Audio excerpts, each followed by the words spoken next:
Historia real, la comadrona que registraba nacimientos que no existían. Josefa Ríos, 1877, Guanajuato.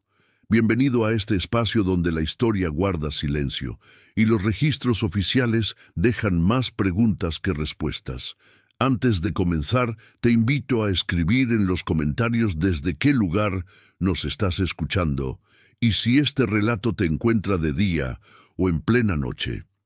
Nos interesa saber hasta dónde llegan estas historias y en qué momento del tiempo vuelven a cobrar vida. En este canal exploramos casos reales, desapariciones y misterios ocurridos en distintas ciudades de México. Relatos que fueron ocultados, ignorados o simplemente olvidados con los años. Si te atraen las historias oscuras, basadas en hechos reales, y quieres seguir descubriendo estos archivos silenciados, suscríbete al canal y activa la campana para no perderte ninguno de nuestros relatos. Ahora sí, acompáñanos en esta historia. Historia real. La comadrona que registraba nacimientos que no existían. Josefa Ríos, 1877, Guanajuato. Capítulo 1.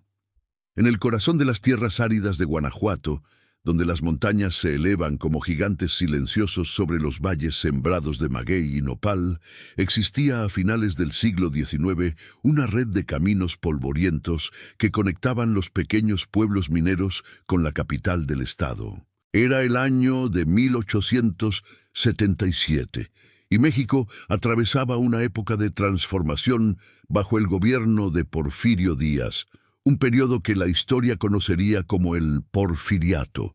La modernización llegaba lentamente a las regiones más alejadas, pero en los pueblos pequeños, la vida continuaba como lo había hecho durante generaciones, marcada por el ritmo de las campanas de la iglesia, el trabajo en las minas de plata y los ciclos implacables de la vida y la muerte.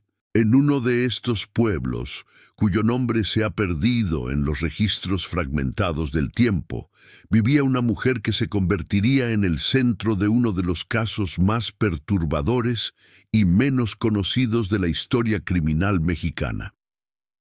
Su nombre era Josefa Ríos, y durante más de 2 décadas fue la partera más respetada y solicitada de toda la región. Las mujeres de los pueblos vecinos viajaban durante horas en carretas tiradas por burros o a pie, bajo el sol abrasador del altiplano mexicano, solo para que Josefa asistiera a sus partos.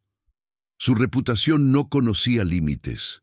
Se decía que tenía las manos bendecidas por la Virgen de Guadalupe, que ninguna mujer moría en el trabajo de parto bajo su cuidado, y que incluso los bebés más débiles encontraban la fuerza para respirar cuando ella pronunciaba las oraciones correctas. Para comprender la magnitud de lo que ocurrió, es necesario entender primero el contexto de aquella época. En el México rural del siglo XIX, la figura de la partera no era simplemente la de una profesional de la salud. Era una autoridad comunitaria, una confidente, una guardiana de secretos familiares y, en muchos casos, la única persona con conocimientos médicos a la que las familias pobres podían acceder. Los médicos titulados eran escasos fuera de las ciudades principales y sus servicios resultaban prohibitivamente caros para la mayoría de la población. Las parteras heredaban su oficio de madres, tías o abuelas, aprendiendo a través de la experiencia directa y el conocimiento transmitido oralmente a lo largo de generaciones. El estado de Guanajuato, ubicado en el centro norte de México, había sido desde la época colonial uno de los centros mineros más importantes de la Nueva España. Las vetas de plata de lugares como Guanajuato capital, Silao y las regiones circundantes habían generado fortunas inmensas para unos pocos, mientras que la mayoría de la población trabajaba en condiciones extremadamente duras en las profundidades de las minas. Para finales del siglo XIX, aunque el auge minero había disminuido en comparación con los siglos anteriores, la estructura social permanecía profundamente estratificada.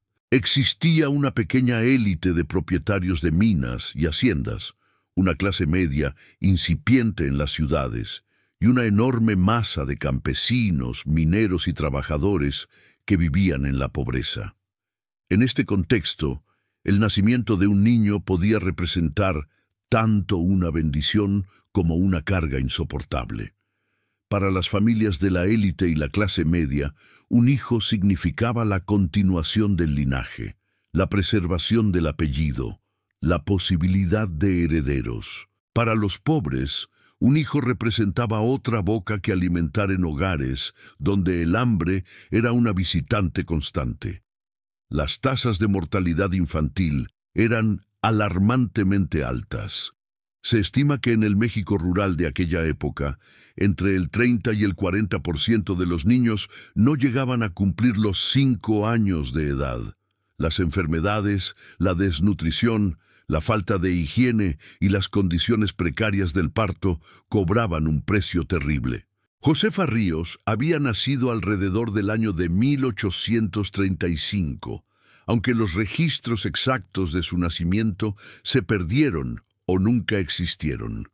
Creció en una época en la que México apenas comenzaba a estabilizarse después de décadas de guerras de independencia, conflictos internos y la invasión estadounidense que resultó en la pérdida de más de la mitad del territorio nacional. Su madre había sido partera, al igual que su abuela materna, y desde niña, Josefa acompañaba a su madre a los partos, aprendiendo a leer los signos del cuerpo femenino, a calcular el momento preciso en que un bebé estaba listo para nacer, a manejar las complicaciones más comunes. Cuando Josefa cumplió los 20 años, su madre falleció de una fiebre que la consumió en cuestión de días, y la joven asumió naturalmente el rol que le correspondía. Al principio, las mujeres del pueblo la miraban con desconfianza, pues era muy joven y carecía de la experiencia que otorgan los años. Sin embargo, el primer parto que atendió sola fue todo un éxito.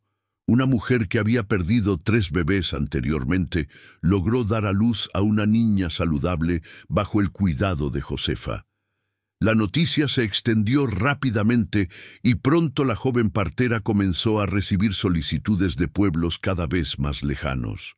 Durante los años siguientes, Josefa se casó con un minero llamado Rodrigo Ríos, un hombre taciturno y trabajador que pasaba la mayor parte de su tiempo en las profundidades de la tierra, extrayendo el mineral que enriquecía a otros. El matrimonio no tuvo hijos propios, un detalle que con el tiempo adquiriría una dimensión siniestra a la luz de los eventos posteriores.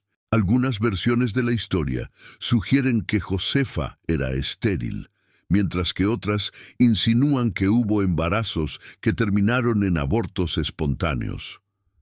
Lo cierto es que la ausencia de descendencia propia no disminuyó su dedicación a traer al mundo los hijos de otras mujeres. La casa de Josefa y Rodrigo se encontraba en las afueras del pueblo, una construcción modesta de adobe con un patio interior donde crecían hierbas medicinales que la partera utilizaba para preparar infusiones destinadas a aliviar los dolores del parto, estimular las contracciones o detener las hemorragias. El lugar se convirtió en un punto de referencia en la comunidad.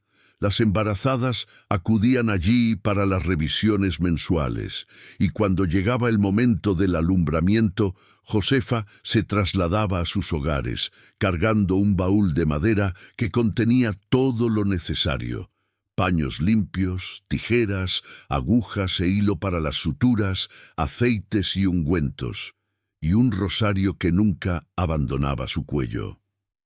Capítulo 2. Los años pasaron, y la reputación de Josefa Ríos creció hasta convertirse en leyenda. No era solo su habilidad técnica lo que la distinguía, sino también su manera de estar presente en los momentos más vulnerables de las mujeres. En una sociedad donde el pudor y el silencio rodeaban todo lo relacionado con el cuerpo femenino y la sexualidad, Josefa ofrecía un espacio de confianza. Las mujeres podían hablarle de sus miedos, de los dolores que no se atrevían a mencionar frente a sus esposos o madres, de las dudas que las atormentaban. Y Josefa escuchaba, con una expresión serena en el rostro curtido por el sol del altiplano, sin juzgar, sin revelar jamás los secretos que le eran confiados. O al menos, eso parecía. La realidad era que Josefa Ríos poseía un poder considerable sobre las vidas de las mujeres y las familias de la región. Conocía quién estaba embarazada antes de que la noticia se hiciera pública. Sabía qué matrimonios atravesaban dificultades, qué embarazos eran fruto de relaciones ilícitas, qué familias deseaban desesperadamente un heredero varón y qué otras no podían sostener económicamente a otro hijo. Este conocimiento íntimo de las circunstancias privadas de docenas de familias la colocaba en una posición única, y con el paso del tiempo, Josefa comenzó a utilizarlo de maneras que nadie habría imaginado. El sistema de registro de nacimientos en el México rural de aquella época era, en el mejor de los casos, caótico. La responsabilidad de registrar los nacimientos recaía teóricamente en los sacerdotes de las parroquias locales, quienes debían anotar en los libros sacramentales la información del bautismo de cada niño, nombre, fecha de nacimiento, nombres de los padres y de los padrinos. Sin embargo, muchos bebés morían antes de ser bautizados, especialmente en las familias más pobres que no podían pagar las cuotas que la Iglesia cobraba por el sacramento. Además, existía un sistema civil de registro que había sido implementado durante las leyes de reforma de Benito Juárez en la década de 1850. Pero su aplicación en las zonas rurales era irregular y dependía enormemente de la buena voluntad de los funcionarios locales. Josefa, como partera oficial reconocida por las autoridades municipales, tenía la obligación de reportar cada nacimiento que asistía. Llevaba consigo un registro personal donde anotaba la fecha, el nombre de la madre, el sexo del bebé y cualquier observación relevante sobre el parto. Cada mes, o cuando lograba hacer el viaje al pueblo más cercano, donde había una oficina del registro civil, entregaba una copia de sus anotaciones al funcionario correspondiente. Este sistema rudimentario funcionaba porque se asumía que las parteras, como figuras respetadas de la comunidad, eran dignas de confianza absoluta. Durante los años de 1877 a 1890, Josefa reportó oficialmente 143 nacimientos. Era un número impresionante que reflejaba su popularidad y la extensión de su área de influencia. Sin embargo, había algo que nadie notó durante más de una década. Algunas de las entradas en sus registros no correspondían a bebés que realmente existían en las comunidades donde supuestamente habían nacido. La vida cotidiana de Josefa seguía patrones establecidos. Cada mañana despertaba antes del amanecer para alimentar a las gallinas que mantenían en el patio trasero, preparar el desayuno para su esposo antes de que éste partiera hacia la mina y organizar sus implementos de trabajo. Rodrigo, su marido, era un hombre de pocas palabras que parecía contento con el arreglo matrimonial. Su esposa era respetada. Ganaba algún dinero que complementaba los escasos ingresos de la minería, y él no tenía que preocuparse por los asuntos domésticos. Raramente preguntaba sobre los detalles del trabajo de Josefa, y ella nunca se ofrecía a compartirlos. Entre ellos existía una distancia cordial, una convivencia sin conflictos, pero también sin verdadera intimidad. Las llamadas para atender partos llegaban a cualquier hora. Un niño pequeño aparecía corriendo por el camino polvoriento, gritando que su madre o su hermana había comenzado el trabajo de parto. Josefa tomaba su baúl, se envolvía en un rebozo oscuro y partía hacia donde fuera necesaria, a veces caminando durante horas bajo el sol implacable o la oscuridad de la noche. Llegaba a casas humildes, donde las mujeres pujaban sobre petates extendidos en el suelo de tierra, o a las residencias más acomodadas donde había camas de madera y sábanas limpias. Su trato era el mismo para todas: profesional, eficiente, tranquilizador. Lo que nadie sabía era que Josefa había desarrollado una habilidad particular para identificar situaciones de desesperación. Reconocía a las mujeres que estaban embarazadas y aterrorizadas por las consecuencias, ya fuera porque el padre del niño no era su esposo, porque eran solteras y el embarazo representaba una deshonra social insuperable, o simplemente porque otra boca que alimentar podía significar la muerte por inanición para toda la familia. También reconocía a las mujeres en el otro extremo del espectro, aquellas que habían intentado concebir durante años sin éxito, cuyo estatus social y emocional dependía de producir un heredero, que veían cómo sus esposos las miraban con creciente resentimiento y hablaban cada vez más abiertamente de la posibilidad de buscar una segunda esposa o una amante que les diera los hijos que ellas no podían. Y Josefa comenzó a ver una oportunidad en esta intersección de necesidades opuestas. Capítulo 3. El año de 1890 marcó un punto de inflexión en la historia de México y de manera indirecta en el destino de Josefa Ríos. El gobierno porfirista, en su intento por modernizar el país y presentar una imagen de nación progresista ante el mundo, había iniciado diversos proyectos de actualización administrativa. Uno de ellos era la realización de un censo nacional completo y sistemático, algo que nunca se había logrado con verdadero rigor en la historia independiente de México. Se enviaron funcionarios del gobierno federal a cada estado, y estos, a su vez, desplegaron equipos de censistas a los municipios y pueblos más remotos.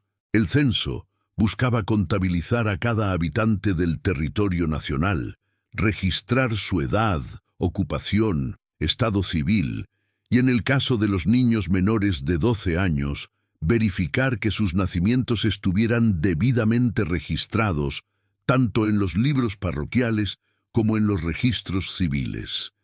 Era un proyecto ambicioso, quizás demasiado ambicioso para un país donde la geografía accidentada y la dispersión de la población hacían extremadamente difícil cualquier empresa de esta naturaleza. Sin embargo, en las regiones centrales como Guanajuato, donde la presencia del gobierno era más fuerte debido a la importancia económica de la minería, el censo se llevó a cabo con relativa eficiencia.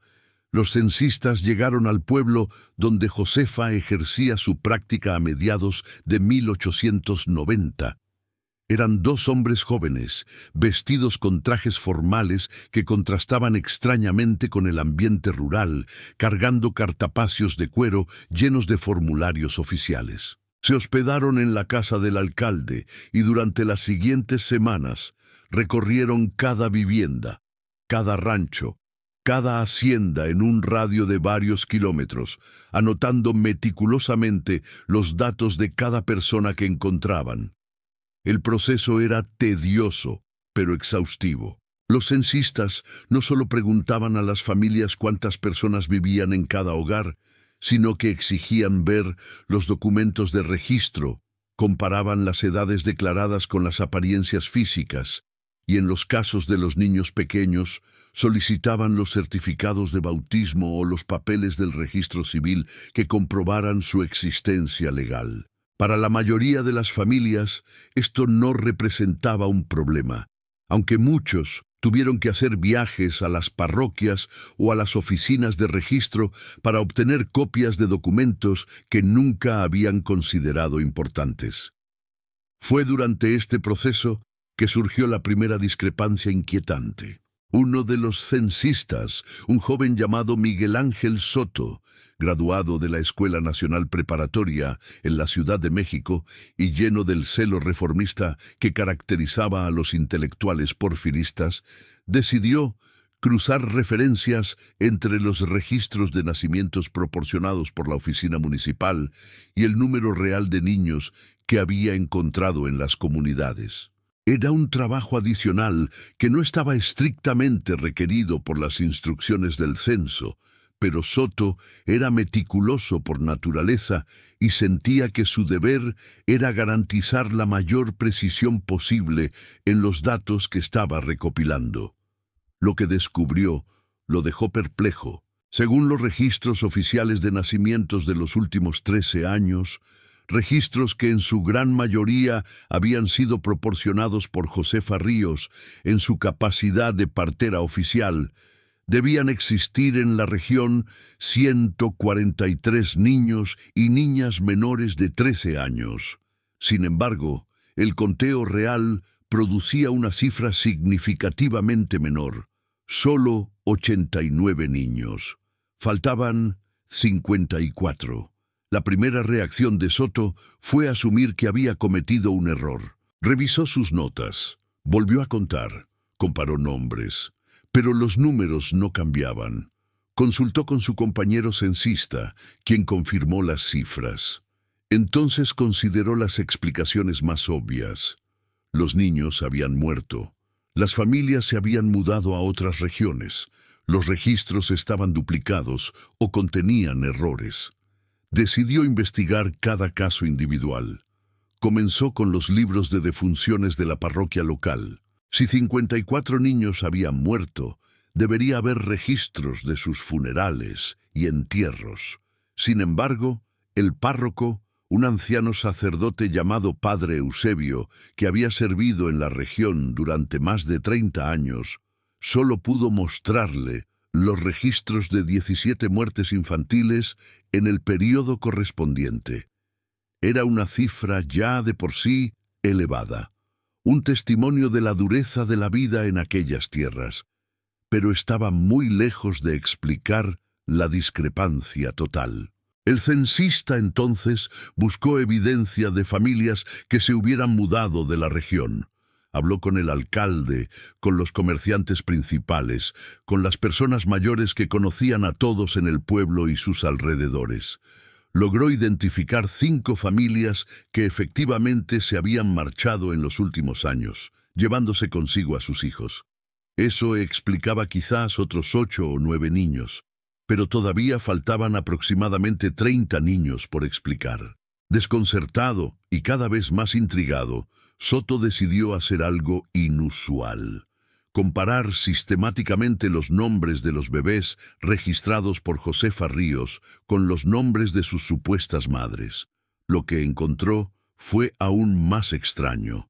En varios casos, las mujeres listadas como madres en los registros de Josefa negaban haber dado a luz en las fechas indicadas. Algunas de estas mujeres estaban genuinamente confundidas. Otras parecían incómodas y evasivas. Una mujer, cuando fue presionada, admitió que nunca había tenido el hijo que supuestamente aparecía registrado a su nombre, pero se negó rotundamente a elaborar más sobre el tema, cerrando la puerta en la cara del censista. Soto llevó sus hallazgos al alcalde del pueblo, un terrateniente de mediana edad llamado don Bernardo Ochoa. La reunión tuvo lugar en el despacho del alcalde, una habitación oscura, decorada con retratos de héroes patrios y una bandera mexicana desteñida en la esquina. El censista expuso sus descubrimientos con la precisión de un contador, presentando las cifras, mostrando los documentos, explicando las inconsistencias. Don Bernardo escuchó con creciente incomodidad. Conocía a Josefa Ríos desde hacía décadas. Había sido testigo del nacimiento de algunos de sus propios hijos bajo el cuidado de la partera y la consideraba una persona honorable e indispensable para la comunidad. La idea de que pudiera estar involucrada en algún tipo de irregularidad le parecía no solo improbable, sino casi ofensiva. Sin embargo, los números estaban ahí, innegables en su frialdad objetiva. El alcalde decidió no actuar precipitadamente. Primero, consultó con el párroco, padre Eusebio, quien también expresó sorpresa, pero defendió la integridad de Josefa. Luego habló con varios hombres prominentes del pueblo, incluyendo al dueño de la tienda general y al administrador de la hacienda más grande de la región. Todos coincidieron en que debía haber una explicación razonable, probablemente errores en los registros o malentendidos burocráticos. Pero el censista Soto no estaba dispuesto a dejar el asunto sin resolver. Insistió en que se llevara a cabo una investigación formal, argumentando que si existían irregularidades en los registros de nacimientos, esto podía afectar todo tipo de asuntos legales en el futuro: herencias, derechos de propiedad, estatus civil. Finalmente, presionado por la autoridad que el gobierno federal había conferido a los funcionarios del censo, don Bernardo accedió a convocar una reunión con Josefa Ríos para que explicara las discrepancias. Capítulo 4. La citación llegó a la casa de Josefa una tarde calurosa de julio. Un muchacho empleado por la alcaldía entregó un sobre sellado con el sello oficial del municipio. Josefa lo recibió en el umbral de su puerta, agradeció al mensajero y esperó a que se alejara antes de abrirlo. Sus manos, que habían traído al mundo a tantos bebés con firmeza y seguridad, temblaban ligeramente mientras desplegaba el papel. El documento era formal pero cortés. Se le solicitaba presentarse en la oficina del alcalde en 3 días para aclarar ciertas discrepancias encontradas en los registros de nacimientos durante el reciente censo nacional.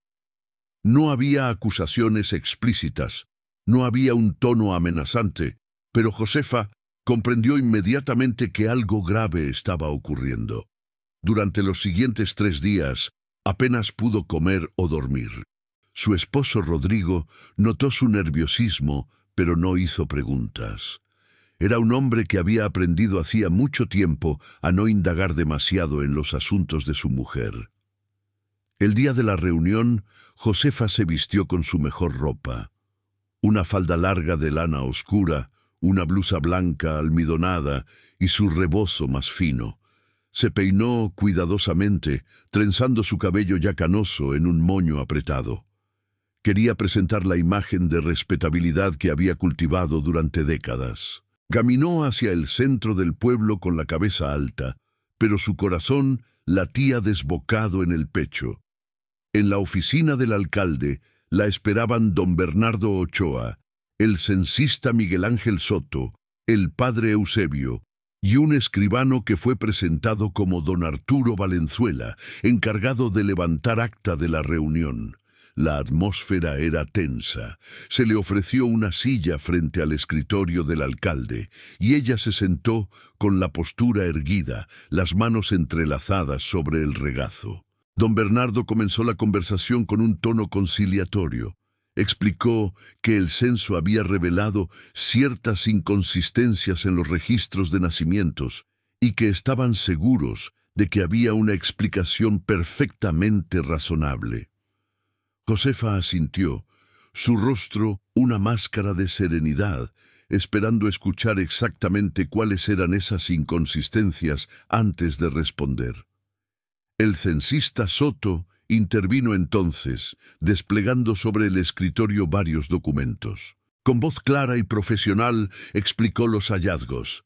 143 nacimientos registrados, solo 89 niños encontrados, 17 muertes confirmadas en los registros parroquiales, algunas familias que se habían mudado, pero aún así una brecha significativa que no podía explicarse. Miró a Josefa directamente a los ojos mientras hablaba, observando su reacción.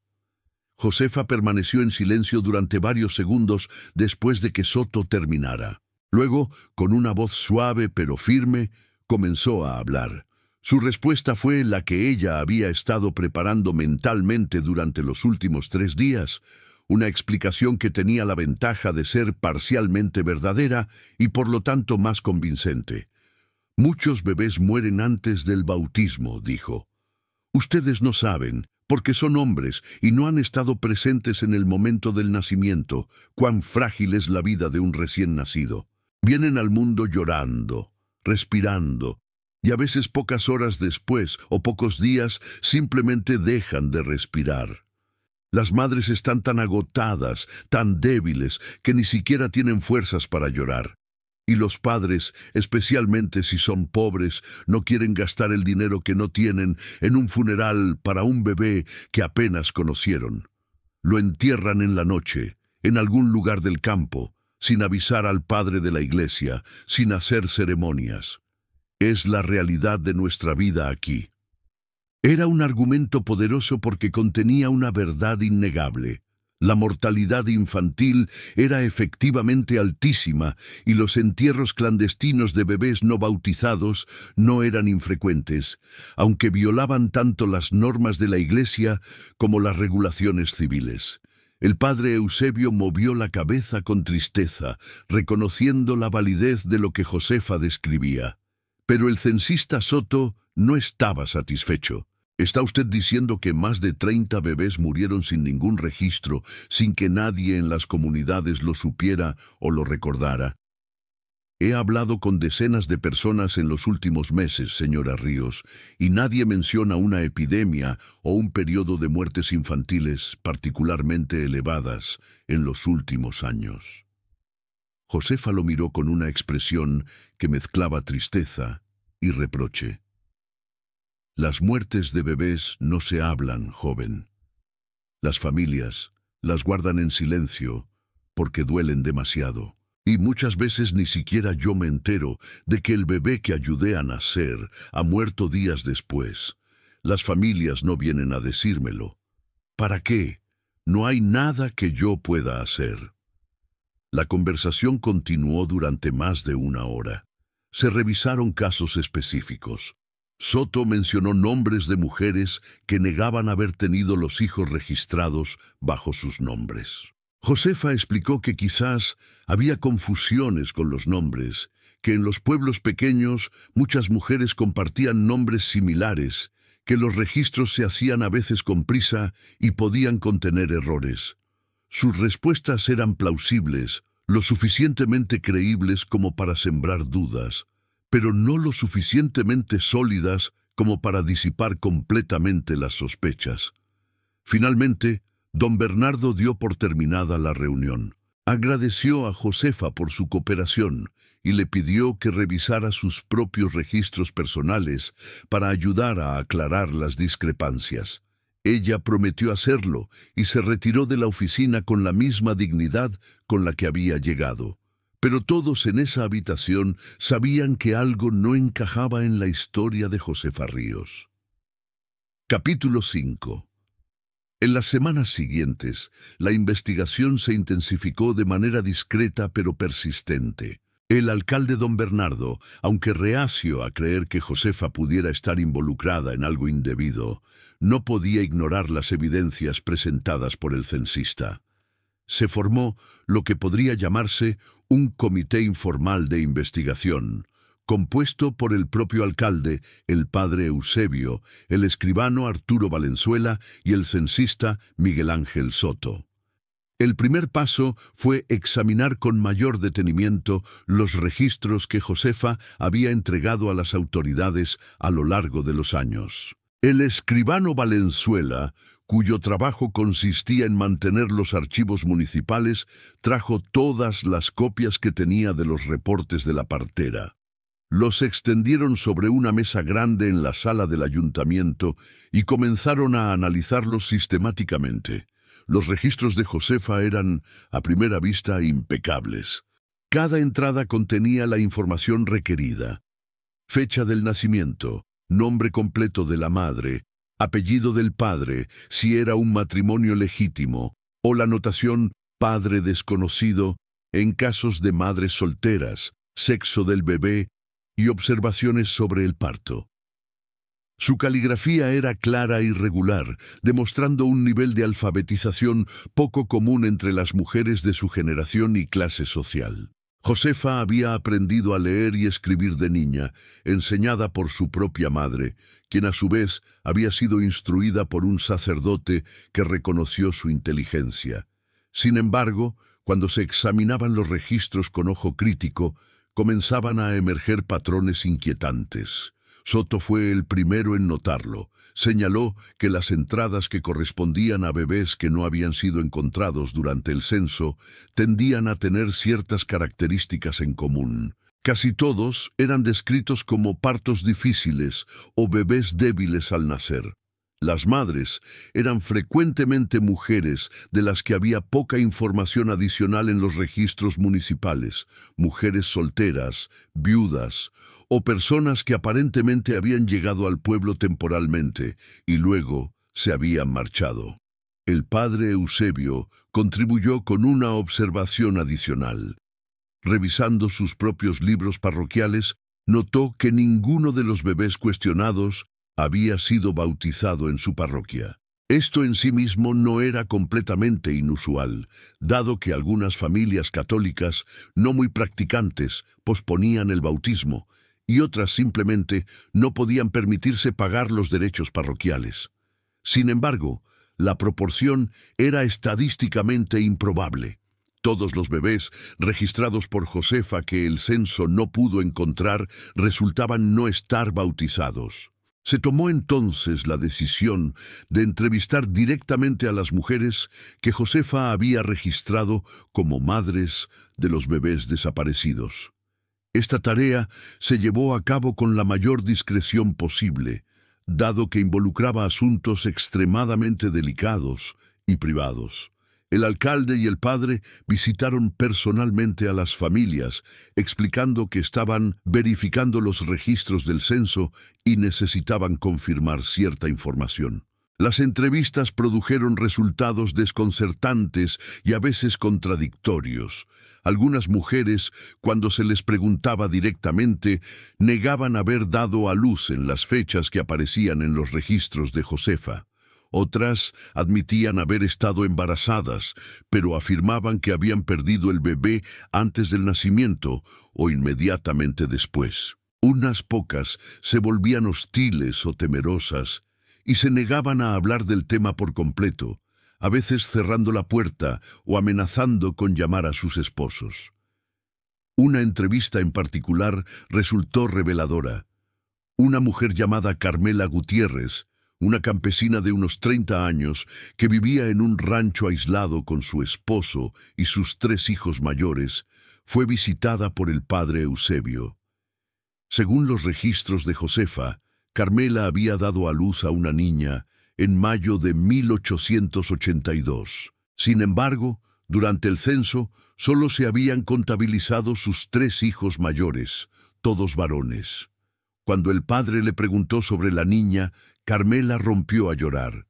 Entre sollozos, confesó que había estado embarazada efectivamente, pero que el bebé había nacido muerto. Josefa le había ayudado durante el parto terrible, que duró casi 2 días, y al final, la criatura salió sin vida. Carmela estaba devastada, y su esposo, furioso y decepcionado por no haber tenido la hija que tanto deseaban, apenas le había hablado durante meses después del evento. «¿Pero entonces?», preguntó el padre Eusebio con gentileza, «¿por qué don Josefa registró el nacimiento de una niña viva? ¿Por qué no reportó que el bebé nació muerto?». Carmela miró al suelo, sus manos retorciendo la orilla de su delantal. «Ella me dijo que era mejor así», murmuró. Dijo que si el registro decía que el bebé nació muerto, la gente hablaría, dirían cosas. Dijo que era mejor dejar que pensaran que la niña nació bien y simplemente murió después, en la noche, sin que nadie más estuviera presente. Dijo que así mi esposo no me culparía tanto. Era una explicación que tenía cierta lógica desde la perspectiva de una mujer tratando de proteger a otra mujer del juicio social y de la ira de un esposo decepcionado. Pero también planteaba una pregunta inquietante. Si Josefa había mentido en ese registro, ¿en cuántos otros había hecho lo mismo? ¿Y por qué? Capítulo 6. La verdad comenzó a emerger de la manera en que las verdades incómodas suelen hacerlo.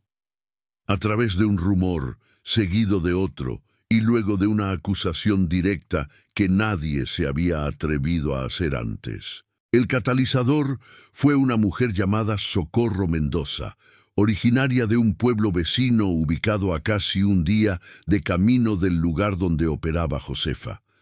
Socorro había escuchado sobre la investigación que se estaba llevando a cabo.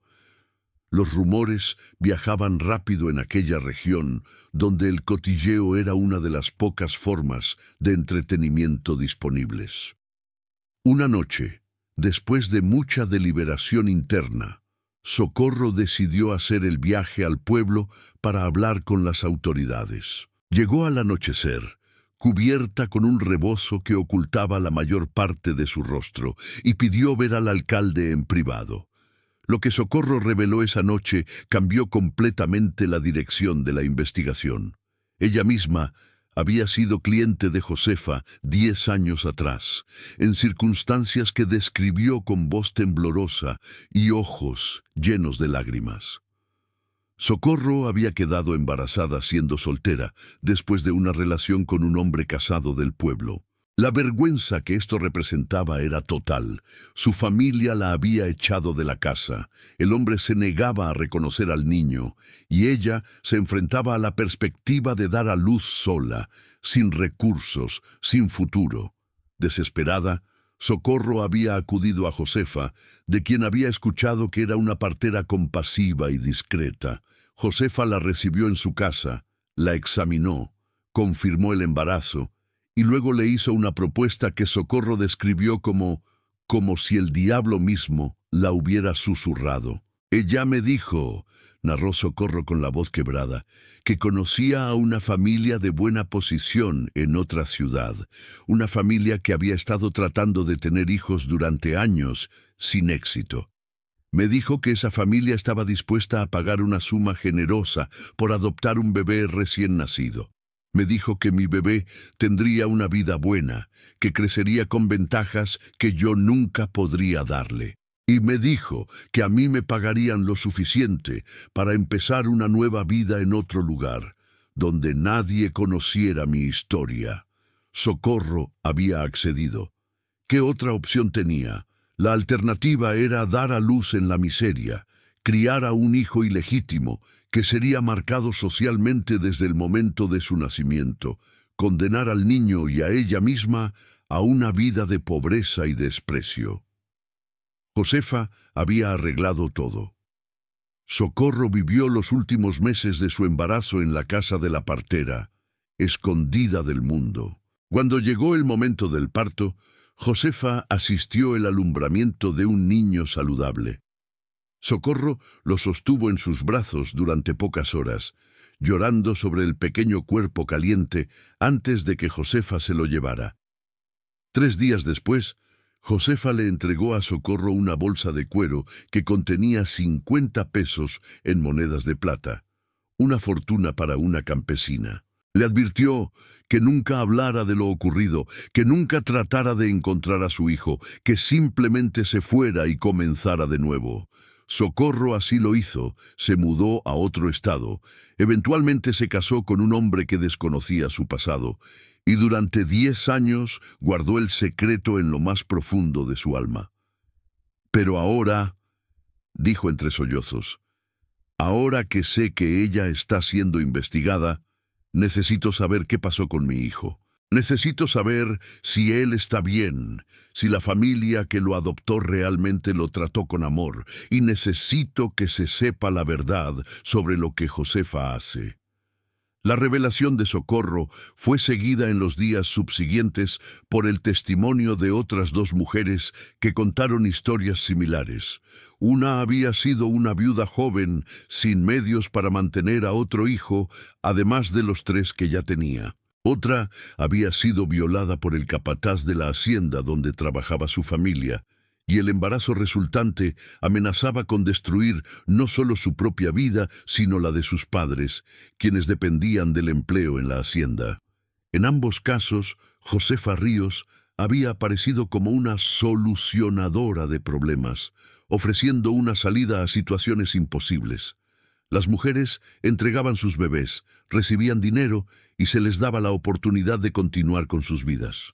Josefa registraba los nacimientos oficialmente, pero los bebés desaparecían en la red de familias adoptivas que ella había cultivado cuidadosamente a lo largo de los años.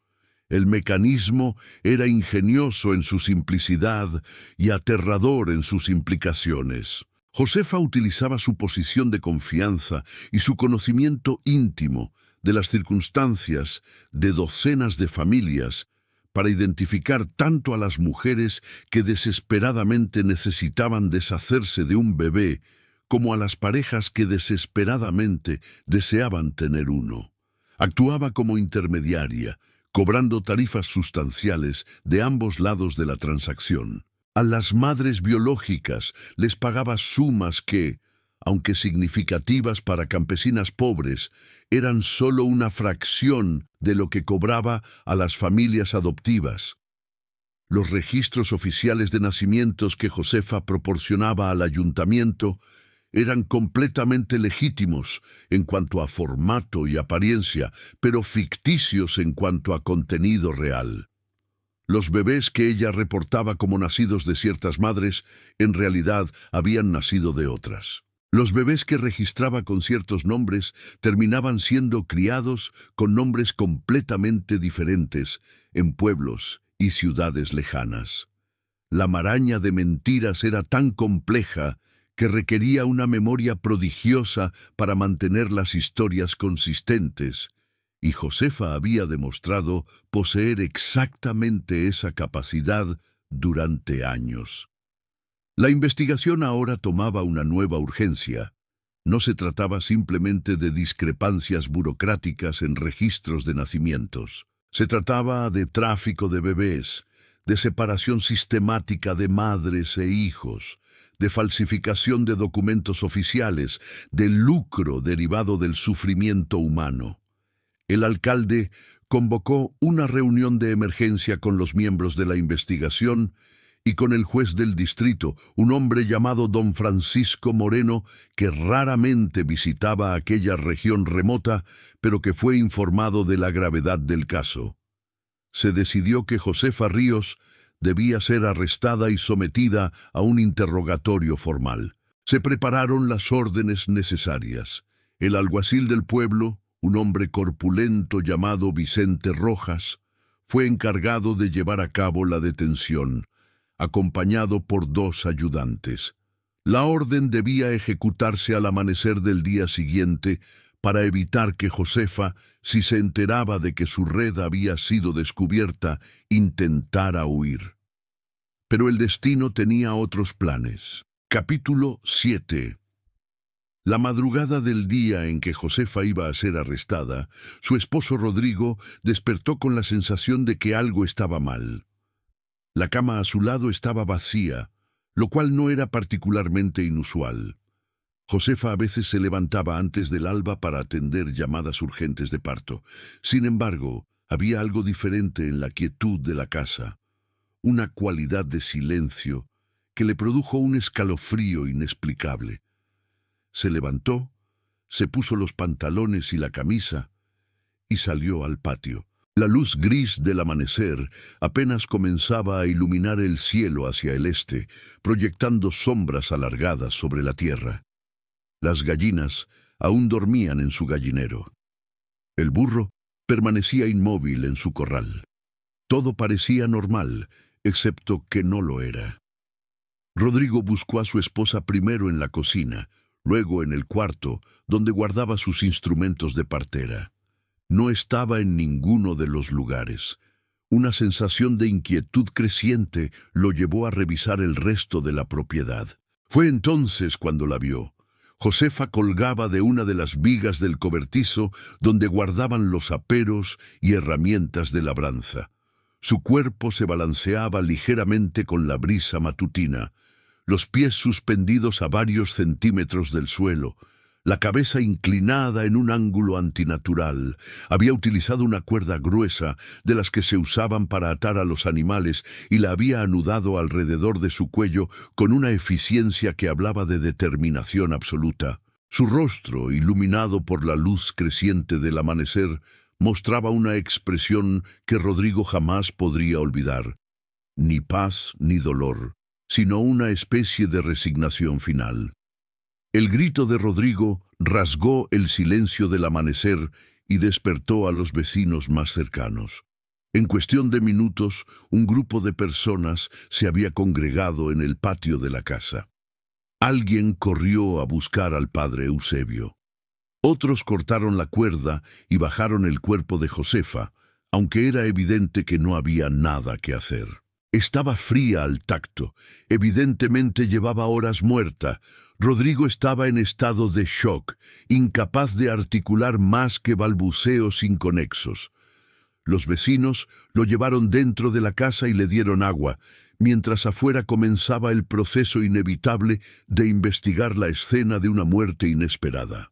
El alguacil, Vicente Rojas, llegó poco después, acompañado por el escribano Arturo Valenzuela, quien tomó nota de todos los detalles. El padre Eusebio administró las oraciones correspondientes, aunque con el rostro sombrío, pues el suicidio era considerado un pecado mortal que técnicamente prohibía un entierro en tierra consagrada. Dentro de la casa se encontró un papel. Era una nota escrita con la misma caligrafía clara y precisa que caracterizaba los registros de Josefa. El mensaje era breve, casi escueto en su simplicidad. No puedo vivir con el peso de lo que he hecho. Que Dios y las madres que engañé me perdonen. Los bebés están bien, eso al menos puedo decir. Están con familias que los querían. No busquen más, no hagan sufrir a más personas. Josefa. La nota fue llevada inmediatamente al alcalde. Se reunió el comité de investigación para decidir qué hacer. El suicidio de Josefa planteaba múltiples preguntas y complicaba enormemente el caso. ¿Era la nota una confesión genuina o un intento final de proteger a otras personas involucradas? ¿Realmente todos los bebés estaban bien como ella afirmaba? ¿Quiénes eran las familias que los habían adoptado? ¿Cuánto dinero había ganado Josefa con este esquema? Había otras personas cómplices, quizás su propio esposo. La muerte de Josefa también generaba otro dilema práctico. Ella era la única persona que conocía todos los detalles de las transacciones que había realizado. Sin su testimonio, sería extraordinariamente difícil rastrear el paradero de todos los bebés que había traficado.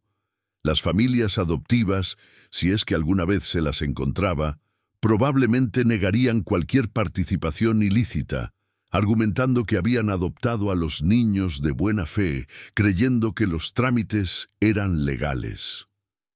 El juez Francisco Moreno, después de consultar con las autoridades estatales, tomó una decisión que sería profundamente controvertida. Ordenó que la investigación continuara, pero de manera limitada. Se haría un esfuerzo por contactar a las 3 mujeres que ya habían dado testimonio y ofrecerles la oportunidad de buscar a sus hijos biológicos. Sin embargo, no se emprendería una búsqueda exhaustiva que pudiera alterar la paz de familias inocentes que adoptaron niños de buena fe. Esta decisión esencialmente garantizaba que la mayoría de los casos nunca serían resueltos. Las 3 madres que se habían presentado hicieron intentos de encontrar a sus hijos, pero la falta de registros precisos y la resistencia de las familias adoptivas hicieron el proceso casi imposible. Solo una de ellas, Socorro Mendoza, logró eventualmente localizar a su hijo, que vivía con una familia de comerciantes en León, Guanajuato. Sin embargo, cuando se presentó ante ellos, la familia se negó rotundamente a reconocer la legitimidad de su reclamo. El niño, que ahora tenía 10 años, no tenía memoria de ninguna otra madre más que la mujer que lo había criado. Socorro, enfrentada con la realidad de que arrebatar al niño de la única familia que conocía probablemente lo dañaría más que beneficiarlo, tomó la decisión agonizante de retirarse sin hacer contacto directo con el chico. Capítulo 8. El cuerpo de Josefa Ríos fue enterrado en una esquina del cementerio del pueblo, lejos de las tumbas principales y sin una lápida elaborada. El padre Eusebio, después de mucho debate interno, accedió a permitir el entierro en tierra consagrada, argumentando que Dios es el único juez verdadero de las almas humanas y que la desesperación que conduce al suicidio puede ser en sí misma evidencia de un tormento interior que merece compasión más que condena. La ceremonia fue breve y asistieron pocas personas.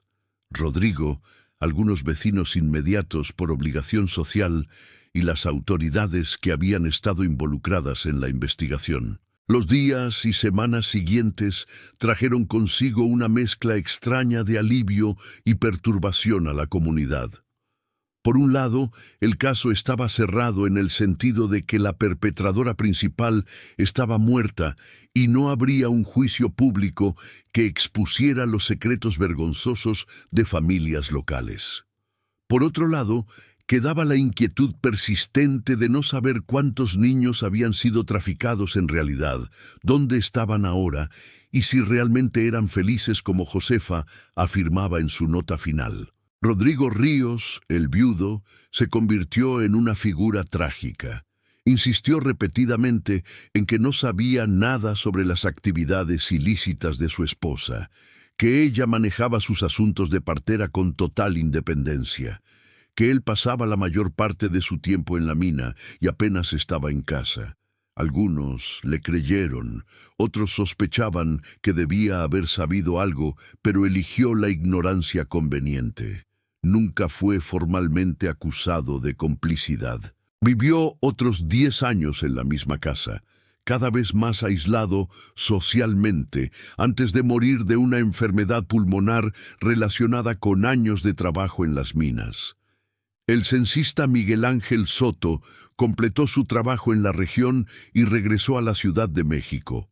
Años más tarde, escribiría en sus memorias sobre el caso, describiéndolo como uno de los ejemplos más perturbadores de cómo la pobreza, la desesperación y la falta de supervisión gubernamental pueden crear condiciones para la explotación sistemática. Sin embargo, sus memorias nunca fueron ampliamente leídas, y el caso de Josefa Ríos permaneció como un secreto local, un tema del que la gente del pueblo hablaba en voz baja, pero que evitaban mencionar ante extraños. Las 3 mujeres que habían dado testimonio vivieron el resto de sus vidas cargando con el peso de decisiones tomadas en circunstancias desesperadas. Socorro Mendoza, quien había visto a su hijo pero no pudo reclamarlo, eventualmente tuvo otros hijos en su matrimonio posterior. Se dice que cada vez que veía a un niño de edad similar a la que tendría su primer hijo, su rostro adquiría una expresión de dolor fugaz, pero profundo. Murió a los 52 años, y en su lecho de muerte pidió perdón por haber entregado a su bebé, preguntándose en voz alta si habría tomado la decisión correcta. El caso también tuvo repercusiones más amplias, aunque limitadas. Las autoridades estatales de Guanajuato implementaron nuevas regulaciones sobre el registro de nacimientos, requiriendo que los reportes de las parteras fueran verificados más sistemáticamente y que se realizaran visitas periódicas de inspección. Sin embargo, estas medidas eran difíciles de aplicar en las zonas rurales donde la distancia y la falta de recursos hacían imposible una supervisión constante. La realidad era que las parteras seguían siendo indispensables y necesariamente operaban con un alto grado de autonomía. También surgieron preguntas incómodas sobre las familias que habían adoptado a los bebés traficados. Realmente todas habían actuado de buena fe como el juez había sugerido, o algunas de ellas sabían perfectamente bien que estaban comprando bebés de manera ilegal. El hecho de que ninguna familia adoptiva fuera investigada formalmente sugiere que las autoridades prefirieron evitar un escándalo mayor que hubiera involucrado a personas de clases sociales más elevadas. Esta decisión de no investigar a las familias adoptivas es quizás el aspecto más moralmente complejo del caso. Por un lado, se puede argumentar que los niños, una vez colocados en hogares donde aparentemente eran queridos y cuidados, no debían ser perturbados con revelaciones que solo causarían dolor y confusión.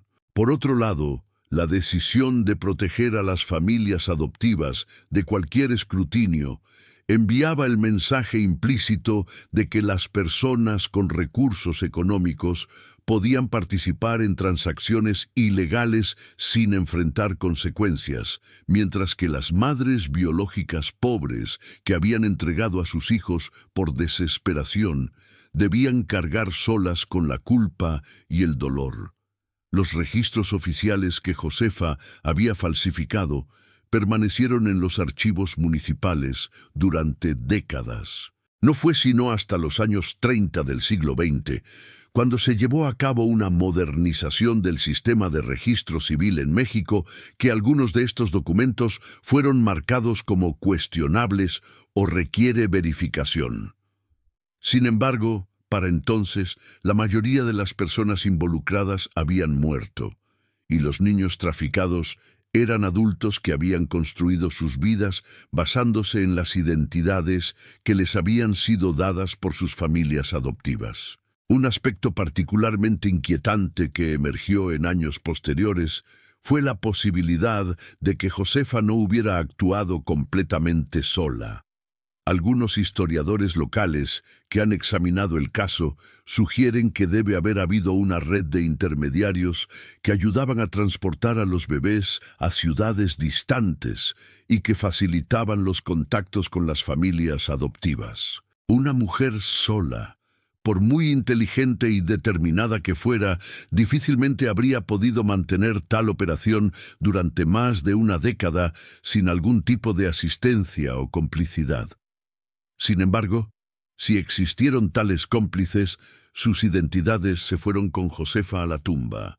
Su muerte antes del juicio aseguró que muchas preguntas nunca serían respondidas. Fue conveniente para muchas personas que el caso se cerrara de esa manera, permitiendo que los secretos permanecieran enterrados junto con la partera. La historia de Josefa Ríos nos confronta con preguntas difíciles que trascienden su caso particular y tocan aspectos fundamentales de la justicia, la moralidad y las estructuras sociales. ¿Fue Josefa una criminal despiadada que explotaba el sufrimiento de mujeres vulnerables para su propio beneficio económico? ¿O fue, en cierta medida, una mujer que trataba de encontrar soluciones pragmáticas a problemas sociales reales en una sociedad que no ofrecía alternativas a las mujeres en situaciones desesperadas? La respuesta no es simple. Josefa claramente violó la ley, falsificó documentos oficiales y separó a madres e hijos por dinero. Estas son acciones que cualquier sistema legal debe condenar. Sin embargo, también es cierto que las mujeres que acudieron a ella lo hicieron porque la sociedad de su tiempo no les ofrecía ninguna otra salida. Una mujer embarazada, fuera del matrimonio, enfrentaba la ruina social completa. Una familia empobrecida con más hijos de los que podía alimentar enfrentaba la posibilidad de ver morir a todos de hambre. Una pareja sin hijos enfrentaba el estigma social y la amenaza de que el apellido familiar se extinguiera. El México del siglo XIX era un país de contrastes brutales.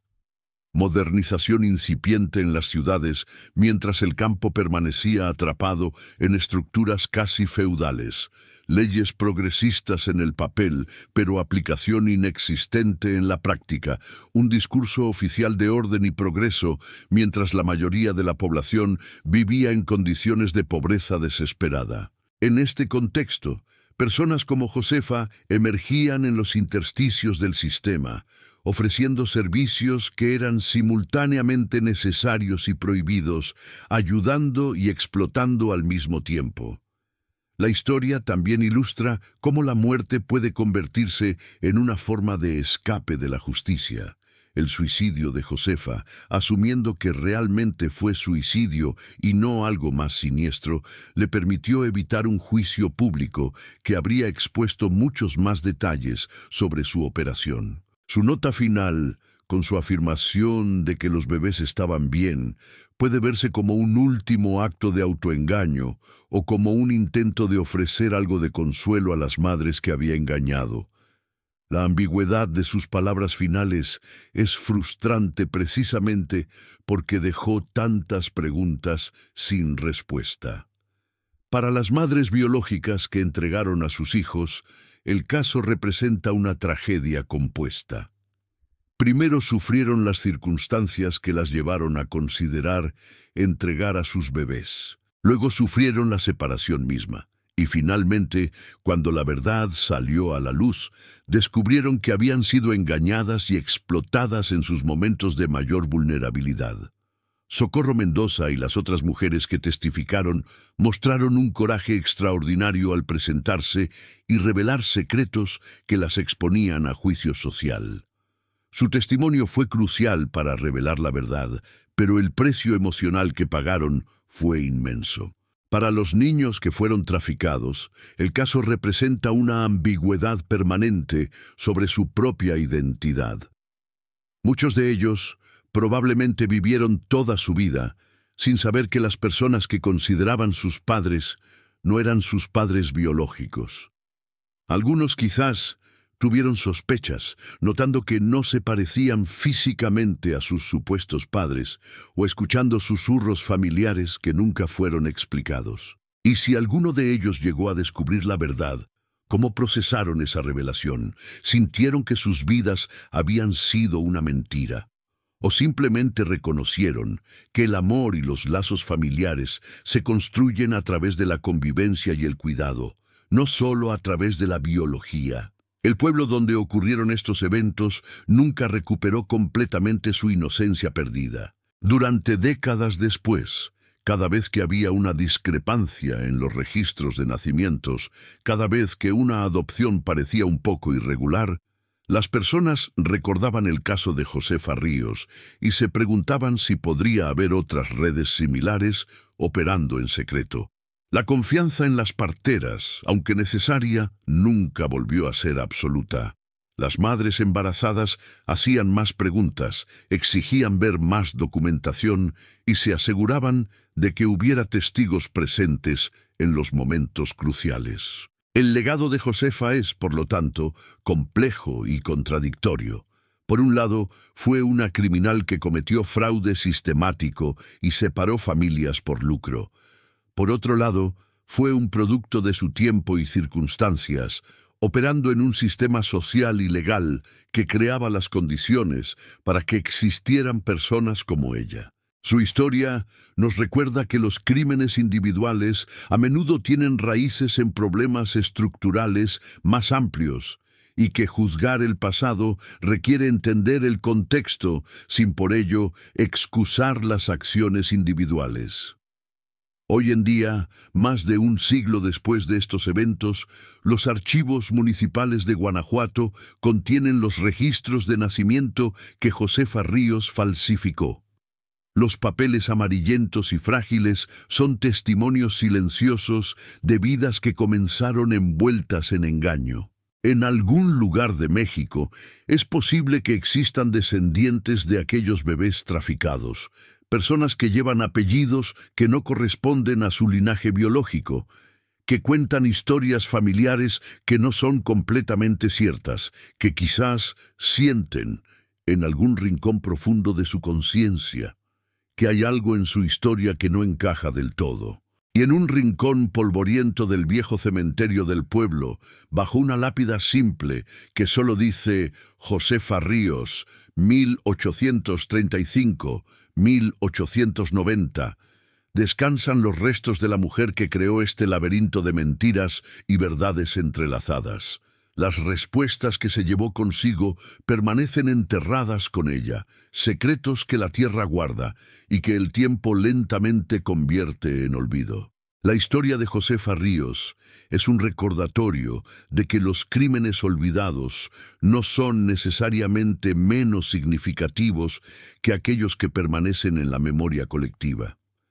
Es también un testimonio de cómo las estructuras sociales injustas crean incentivos para comportamientos que simultáneamente responden a necesidades reales y causan daños profundos. Y finalmente, es una invitación a reflexionar sobre cuántas historias similares, cuántos secretos familiares, cuántas mentiras bien intencionadas o maliciosamente calculadas permanecen ocultas en los archivos polvorientos de pequeños pueblos a lo largo de México y del mundo, esperando quizás que algún día alguien tenga la paciencia y el interés de descubrirlas. Si esta historia te ha hecho reflexionar sobre la complejidad de la justicia, la fragilidad de la identidad y las consecuencias duraderas de las decisiones tomadas en la desesperación, te invito a darle like a este video. Si quieres seguir descubriendo estos casos olvidados de la historia mexicana, suscríbete al canal y activa las notificaciones para no perderte los próximos episodios. La historia está llena de secretos, esperando ser contados, y cada uno de ellos nos enseña algo sobre nosotros mismos y la sociedad en la que vivimos. Gracias por escuchar. Hasta la próxima historia.